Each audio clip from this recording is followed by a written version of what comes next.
बहुत समय पहले की बात है। एक शांत गांव में चतुर नाम का एक गरीब कुम्हार रहता था। वह मिट्टी के घड़े, दिए और बर्तन बनाकर अपना गुजारा करता था। चतुर बहुत मेहनती था, लेकिन उसकी गरीबी कभी कम नहीं होती थी। उसके पास एक छोटा सा घर था और एक बूढ़ा गधा, जिसका नाम मोती था। मोती ही उसका सबसे बड़ा सहारा था। वही मिट्टी ढोता, सामान बाजार तक पहुंचाता और हर मुश्किल में चतुर का साथ देता। गांव में एक बहुत बड़ा और घमंडी जमींदार रहता था, जिसका नाम ठाकुर वीर प्रताप सिंह था। उसके पास खेत, हवेली, नौकर चाकर और धन दौलत की कोई कमी नहीं थी, लेकिन उसका दिल बहुत कठोर था। वह गरीबों पर अत्याचार करता और छोटी छोटी बातों पर लोगों को अपमानित करता था। पूरे गांव के लोग उससे डरते थे। एक दिन दोपहर की तेज धूप में चतुर अपने घर के बाहर पेड़ के नीचे खाट पर आराम कर रहा था। मोती पास में घास चर रहा था। तभी वहां ठाकुर वीर प्रताप अपने दो नौकरों के साथ आया। उसने देखा कि चतुर आराम से लेटा हुआ है। ठाकुर गुस्से में बोला,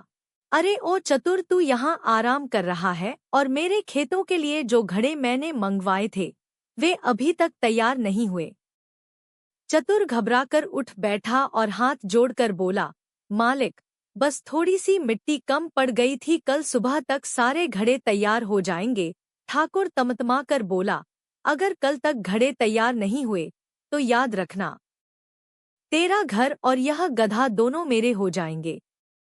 इतना कहकर वह चला गया। चतुर बहुत परेशान हो गया। उसके पास मिट्टी खरीदने तक के पैसे नहीं थे। वह सोच में डूब गया। तभी उसकी नज़र मोती पर पड़ी। मोती शांत खड़ा उसे देख रहा था, जैसे उसकी परेशानी समझ रहा हो। अगली सुबह चतुर मिट्टी लाने जंगल की तरफ गया। रास्ते में उसे एक पुराना टूटा हुआ रथ दिखाई दिया। उसके पास कुछ सैनिक खड़े थे। सैनिक आपस में बात कर रहे थे कि राजा के महल तक जरूरी सामान पहुंचाना है, लेकिन बैल बीमार हो गए हैं।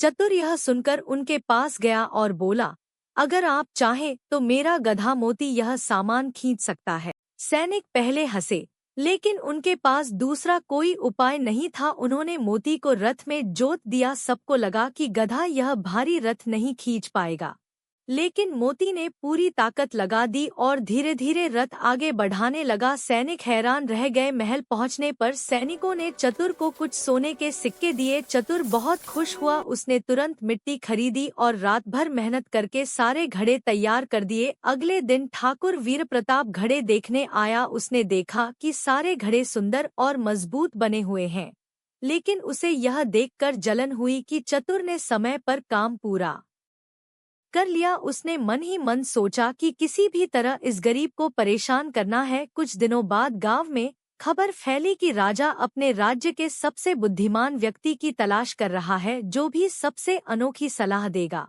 उसे बड़ा इनाम मिलेगा। यह सुनकर ठाकुर वीर प्रताप भी महल पहुंचा।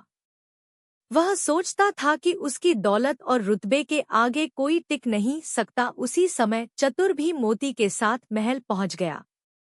महल बहुत विशाल था। ऊंचे दरवाजे, चमचमाते फव्वारे और सैनिकों की लंबी कतारें देखकर चतुर घबरा गया। ठाकुर ने उसे देखकर मजाक उड़ाया और बोला, अरे, एक गरीब कुम्हार भी राजा को सलाह देगा? हाँ हाँ हाँ। दरबार शुरू हुआ। बड़े बड़े व्यापारी, पंडित और अमीर लोग अपनी अपनी बातें कहने लगे, लेकिन राजा किसी से संतुष्ट नहीं हुआ। तभी अचानक दरबार में हलचल मच गई। राजा का प्रिय हाथी बेकाबू हो गया था। वह गुस्से में इधर-उधर दौड़ रहा था। सारे सैनिक डर गए। कोई उसके पास जाने की हिम्मत नहीं कर रहा था। उसी समय मोती धीरे धीरे आगे बढ़ा। सब लोग हैरान होकर देखने लगे। मोती हाथी के पास गया और शांत खड़ा हो गया। हाथी ने मोती को देखा और धीरे धीरे शांत होने लगा। राजा यह देखकर आश्चर्यचकित रह गया। उसने पूछा, यह कैसे हुआ? चतुर ने विनम्रता से कहा, महाराज, जानवर प्यार और धैर्य की भाषा समझते हैं।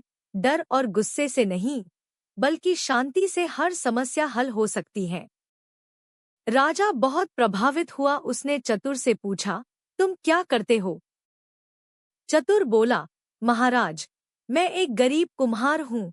राजा मुस्कुराया और बोला, गरीब वह नहीं जिसके पास धन कम हो, गरीब वह है जिसके पास बुद्धि और दया न हो, तुम वास्तव में बुद्धिमान हो। यह सुनकर ठाकुर वीरप्रताप जल उठा। उसने राजा से कहा, महाराज, यह सब धोखा है, एक गधा भला इतना समझदार कैसे हो सकता है। राजा ने कहा, तो फिर परीक्षा हो जाए। राजा ने आदेश दिया कि अगले दिन दरबार में एक प्रतियोगिता होगी, जो सबसे अच्छा समाधान देगा वही विजेता होगा। अगले दिन पूरा दरबार भरा हुआ था। राजा ने सबके सामने एक कठिन समस्या रखी। उसने कहा, राज्य के 2 गांव पानी की कमी से लड़ रहे हैं, बताओ झगड़ा कैसे खत्म होगा।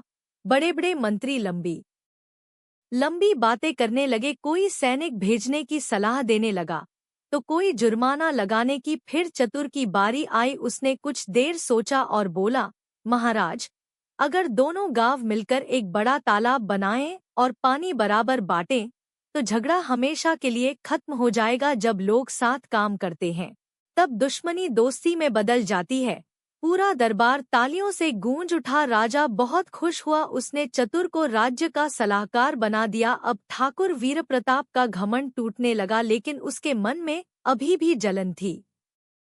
उसने चतुर को नीचा दिखाने की नई योजना बनाई। एक रात ठाकुर ने अपने नौकरों से कहा, जाओ और राजा के खजाने से कुछ सोने के सिक्के चुराकर चतुर के घर के पास फेंक दो। सुबह सबको लगेगा कि चोरी उसी ने की है। नौकरों ने वैसा ही किया। अगली सुबह सैनिक चतुर के घर पहुंचे। घर के बाहर सोने के सिक्के देखकर सबको शक हुआ। चतुर हैरान रह गया। उसे समझ नहीं आया कि यह सब कैसे हुआ। सैनिक उसे दरबार में ले गए। ठाकुर मुस्कुराते हुए बोला, महाराज, मैंने पहले ही कहा था कि यह आदमी भरोसे लायक नहीं है।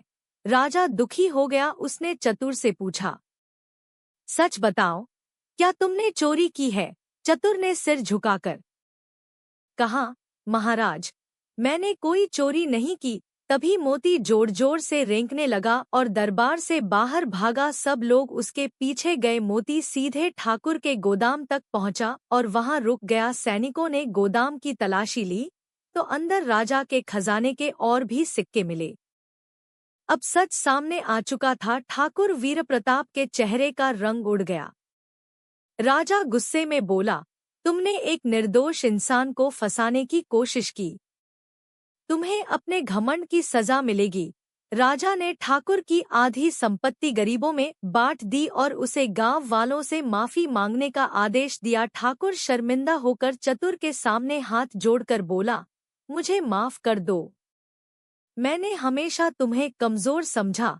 चतुर मुस्कुराकर बोला, जिस इंसान के पास सच्चाई और मेहनत हो वह कभी कमजोर नहीं होता। उस दिन के बाद गांव बदल गया। गरीबों पर अत्याचार बंद हो गए। चतुर सम्मान के साथ रहने लगा और मोती पूरे राज्य में प्रसिद्ध हो गया। लोग दूर दूर से उस समझदार गधे को देखने आते थे। राजा ने गांव में बड़ा तालाब बनवाया, नए कुएं खुदवाए और किसानों की मदद की। अब गांव में खुशहाली लौट आई थी। एक शाम चतुर अपने घर के बाहर उसी पुराने पेड़ के नीचे बैठा था। ठंडी हवा चल रही थी। मोती पास में आराम कर रहा था। चतुर ने प्यार से उसके सिर पर हाथ फेरा और मुस्कुराकर बोला, अगर तू मेरे साथ न होता तो शायद मैं कभी अपनी किस्मत नहीं बदल पाता। मोती ने धीरे से आवाज निकाली, जैसे वह सब समझ रहा हो। और इसी तरह एक गरीब कुम्हार और उसके वफादार गधे की कहानी पूरे राज्य में मिसाल बन गई। यह कहानी लोगों को सिखाती है कि सच्चाई,